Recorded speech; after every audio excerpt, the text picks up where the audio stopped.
Hey there everyone, welcome back to K-Korner, the place where fascinating tales and incredible adventures come to life. I'm your host, Crown, and today I've got some amazing stories lined up for you. Stories that will intrigue you, make you laugh, and maybe even get your heart racing a bit. So grab your favorite snack, settle in, and let's dive into the world of unexpected events and unforgettable experiences. Get ready, because here we go. This took place back when I was a new security guard, so the details are a little vague. This was about 15 years ago at everyone's favorite hellhole, Walmart. Okay, here is a backstory. I had landed a job as a contracted security guard, essentially a rent-a-cop. My role was to provide temporary security whenever a client required it. For example, at any event or following a break-in. The contracts were usually only for a few weeks, sometimes just a day or two. I joined this particular assignment, which had already been ongoing for almost 2 months, to replace a guard who had quit. This job coincided with the time when Walmarts in my city had transitioned to 24-hour operations, and the store I was assigned to was undergoing renovations, which explained my presence there. Many staff members were stressed due to the renovations and the challenge of restocking shelves while navigating through customers. My primary responsibility was to monitor the back door, granting access exclusively to contractors and ensuring no unauthorized individuals entered, as this door led to the main stock room. These were 12-hour shifts, and due to shortage of guards following a flood, I was only allowed a 30-minute break, during which I had to call one of our mobile guards to cover for me. Thankfully, there was a McDonald's inside the Walmart, although I only visited it occasionally. They were accommodating about me eating there. Additionally, I was instructed to always keep my phone on me for emergency purposes. Importantly, I was expressly told that under no circumstances should I perform the duties of the store's loss prevention team, as I was not trained for it and did not work for Walmart. Anyway, most of the night managers were pretty easygoing about my presence. However, there was one manager, let's call her Karen, yes, complete with a stereotypical hairstyle, who despised the fact that all I did for 12 hours between 8 p.m. and 8 a.m. was sit by a door and read or study. I was preparing to take the provincial security guard test within a month. Karen frequently tried to bully me into doing tasks that were not part of my job, such as sweeping the floors in the stock room or helping to load pallets for the staff to restock shelves. This led to more than one phone call from my supervisor to hers, reminding them of the specifics laid out in my contract. Moreover, if I helped out and got injured, workers' compensation would not cover it, as I would have been performing duties outside of my role. After the third or fourth incident of this nature, Karen escalated her tactics. She even began pestering me during my breaks, claiming that I was taking too long, despite me only taking the allotted 30 minutes. It's important to mention that I have hypoglycemia, so I often bought snacks to maintain stable blood sugar levels during my shift, including fruit, juice, water, and nuts, which I kept in a small cooler under my chair. Karen tried to forbid me from bringing these items, accusing me of fabricating my blood sugar condition to be a lazy pig. There was an occasion when I grabbed some items from the store and, as I approached the cashier to pay, Karen ordered the cashier to close out, causing me to be nearly late returning to my post as I had to queue up elsewhere. As a result, I started purchasing my snacks before arriving at the store. She also attempted to sneak in through the stockroom door because she parked her car in the back and became irate when I didn't let her through. This area was a construction zone requiring personal protective equipment for entry. She frequently told me that a woman had no place doing this kind of work, and that the only reason you took this job was to meet men. I began documenting everything and provided copies to my supervisor with each week's shift reports. Anyway, sorry for the long introduction, but it's necessary to paint a picture of how this woman, Karen, was behaving. It was all pity stuff, but after enduring it for 5 weeks, anyone would reach their breaking point. Well, nearing the end of my 5th week, I was at McDonald's treating myself to some fries when Karen came stomping up, rolling my eyes. I thought, what now? She glared at the tray in my hands and then at me, demanding, "I need you to come with me now." A bit worried, I asked what was wrong, and she pointed to a teenage girl, about 16 years old, let's call her Liz, who was crying profusely. I just caught a shoplifter, and I need you to hold her for the police. I was stunned that she would ask this and replied, sorry, but I can't do that. You have to get your own loss prevention officer to handle it. I should mention that we don't get involved in such situations because if it turns out to be a wrongful arrest or goes to court, both I and the company I work for could be held liable. She smirked and said, oh, I sent them home. We don't need them if you are here. Why should we pay for more security than we need? I was absolutely floored. I felt my brain screech to a halt. Just then, my phone started to ring. I put my tray down to answer it. It was a mobile guard, needing to cut my break short for an alarm call nearby. I explained what was happening at the front, and after a long pause and some creative swearing, he said he would call the night supervisor. As I put away my phone, I saw Karen grab my tray and dump it in the trash. She glared at me and barked, now get your lazy fat butt up to the LPO office and start the paperwork. I'd had enough by this point. The McDonald's cashier who had witnessed what happened flagged me over and handed me a fresh order of fries in a takeout bag, even throwing in a couple of kid-sized cheeseburgers. I told Karen, do it yourself, it's not my job, and I left. She followed me, dragging Liz along and yelling about incompetence and threatening to have me fired. However, she didn't follow me into the construction area. She didn't want to get her fancy shoes dirty. About 20 minutes later, my mobile supervisor arrived with another guard to cover my spot. And I thought, damn, I'm definitely going to get fired. He instructed me to head to the office behind the customer service desk. When I arrived, I found Karen, Liz, 2 police officers, the general manager of this location, one of the loss prevention officers, and my boss. And also there was the owner of the company, all present. Considering that it was nearly 4 a.m. and he had decided to make a site visit himself, I knew something serious was about to unfold. He asked me to explain what had happened. Before I could utter a word, Karen began ranting, accusing me of being lazy, incompetent, and claiming that all I did was eat, sleep on a job, and take long phone calls. She even falsely alleged that I brought in a laptop and played computer games instead of working, which was absurd as I've never even owned a laptop. My boss listened patiently, then turned to me for my side of the story. I detailed the entire incident, noting that the cashiers at McDonald's had witnessed it. The loss prevention officer confirmed that Karen had indeed cancelled their shifts for the night and the remainder of the week. That general manager, visibly furious, confronted Karen so abruptly it was almost startling. My boss then presented a stack of papers to the GM, photocopies of the report I had made documenting Karen's harassment. I had also instructed the guards who covered for me on my days off to do the same, having learned early in this line of work to document everything. The room went silent when the GM, after reviewing the first few pages, declared that she had heard enough. The police officers left, having been misled by Karen into believing that I was complicit in Liz's alleged theft. The other guard took over the rest of my shifts, and my boss asked me to meet him after my weekend, which was starting that morning. I later learned that Liz hadn't actually stolen anything.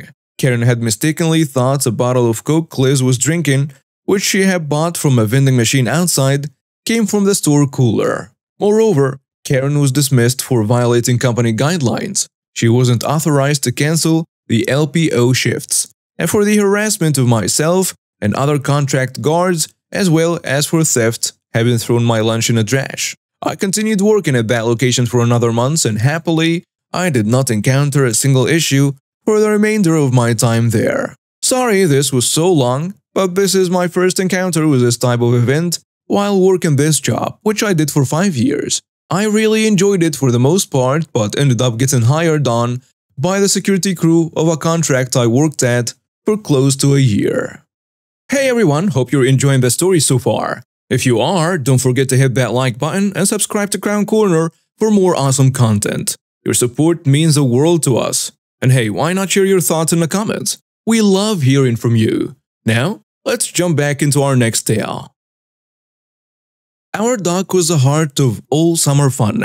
It wasn't much, just some planks of wood nailed together, but to us it was a launch pad to endless adventures. That day, The air was filled with a sound of splashing and laughter as my friends and I cannonballed into the cool, clear water of the lake. "Bet you can't do a double flip," yelled Tommy, one of my best friends. "Watch me," I shouted back. After a few hours of fun, we climbed back onto the dock, dripping and happy. And that's when we heard her, Karen. You could almost hear the capital K in her voice. "There goes the neighborhood," Karen muttered loud enough for us to hear as she walked her poodle, Princess, along the shore. "These kids are turning this place into a circus." We rolled our eyes. Karen was known in the neighborhood for her complaints about everything.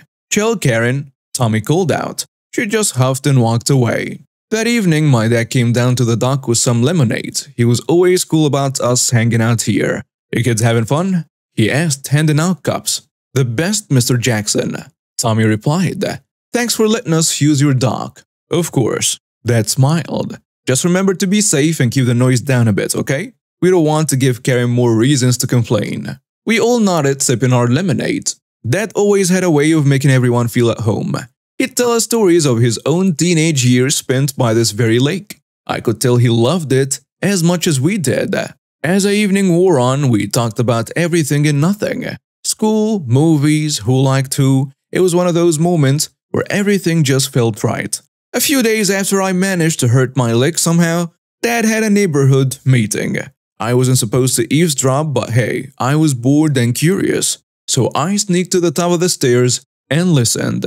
"The dock is becoming a problem, Jack," I heard our next-door neighbor say. "It's too noisy. The kids are always there." Dad's voice was calm but firm. "The kids love that dock. It's a place for them to enjoy the summer." Another neighbor added, "But Karen has been talking to the HOA. She says it's not just about the noise or safety. She says it's about maintaining the neighborhood's image." After the meeting, Dad came up to me. "Maddie, there has been some talk about the dock." I interrupted him. "I know, Dad, I heard. Karen's trying to get it taken down, isn't she?" Dad sighed. "Yes, she is pushing the HOA to take action. But don't worry, I won't let her ruin our summer fun." The next day, Tommy and I decided to make a sign for the dock. "No Karen's allowed." We wrote in big bold letters, and we laughed as we hung it up. But we both knew it was only a small act of rebellion against what was brewing. Days passed and the whispers about the dock turned into open discussions. Karen, with her usual flair for drama, had rallied a few of the HOA members to her cause. One afternoon, as I sat on the porch, I saw a group of people walking towards our house. Leading the pack was Karen. Dad went out to meet them.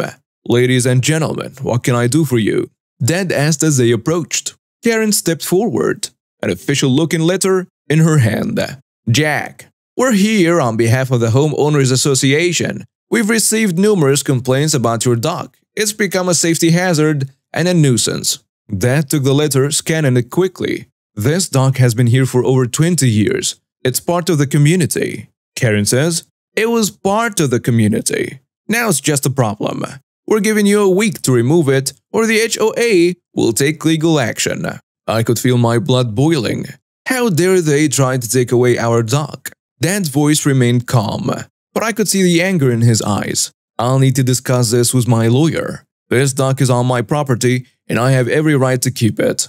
That evening, Tommy and his brother Rudy came over. Rudy was older and knew bits about law from his college classes. We all sat in the living room brainstorming ways to fight back. I said, "Dad, we can't let them win." "I know, Maddie. We will do everything we can." Rudy says, "You know, there might be some old property laws that could help us. I'll do some research." "Let's start a petition," I suggested suddenly. "Get everyone in the neighborhood who loves a dock to sign it. Show the HOA that it's not just us who wanted to stay." "Oh, that's actually a great idea," Dad said. "We will show them that this is more than just one family's fight." The next day, we started our mission. We went door to door, and it was amazing to see how many people came to sign, sharing their own stories of what the dock meant to them. The community support was overwhelming, and by the end of the day, our petition was filled with names. It felt like a small victory, but we knew the battle was far from over. That night, Dad looked over the petition and said, "We've got a lot of support here, but the HOA is powerful and Karen won't give up easily." "I know, Dad, but we won't give up either. This is our home and we have to fight for it." We all knew the upcoming HOA meeting would be decisive. It was us against Karen and her version of a perfect neighborhood. But with the support of our neighbors and the memories that tied us to that dock, we were ready for the challenge. The day of the HOA meeting arrived like a storm cloud over our neighborhood. The meeting began with the usual HOA business, but soon the topic shifted to our dock. Karen stood up, clearing her throat dramatically. "Ladies and gentlemen, we must address the issue that is disrupting our peaceful community, the wooden dock by the lake." She went on and on about all kinds of nonsense. And when she finally finished, Dad stood up. "Neighbors, I understand your concerns, but that dock is more than just wooden nails. It's a place where our kids can enjoy the lake, where memories are made. I mean, look at all these signatures from people in our community who want the dock to stay." He held up the petition, but Karen just scoffed. "A few signatures don't change the fact that it's a nuisance." Amidst all of this, Princess, Karen's poodle, somehow got loose and started running around the room. Everyone was either trying to catch her or moving away from her path. In the commotion, Karen lost her balance and fell over. It was like watching a cartoon and I couldn't help but let out a giggle. "Order, order!" The HOA president tried to regain control, but it was no use. The meeting had turned into a complete circus, with people laughing, the dog barking, and Karen still on a chair looking like the captain of a sinking ship. The room gradually fell silent. The HOA president, now managing to bring the room to order, called for a vote. The tension was palpable as hands slowly raised, casting their votes. In the end, it was close, but the majority voted in favor of keeping the dock. Karen sat down defeated, and a round of applause filled the room. Sometime after, a letter arrived from Karen's lawyer. She was suing us for nuisance and disturbance to the neighborhood, and for endangering the local community with an unsafe structure. Dad read the letter twice, his face growing more serious with each word. "This is ridiculous. She's taken this too far," he yelled. The next few weeks were a blur of meetings with lawyers, collecting statements from neighbors, and gathering evidence to prove the dock was safe and beloved by the community.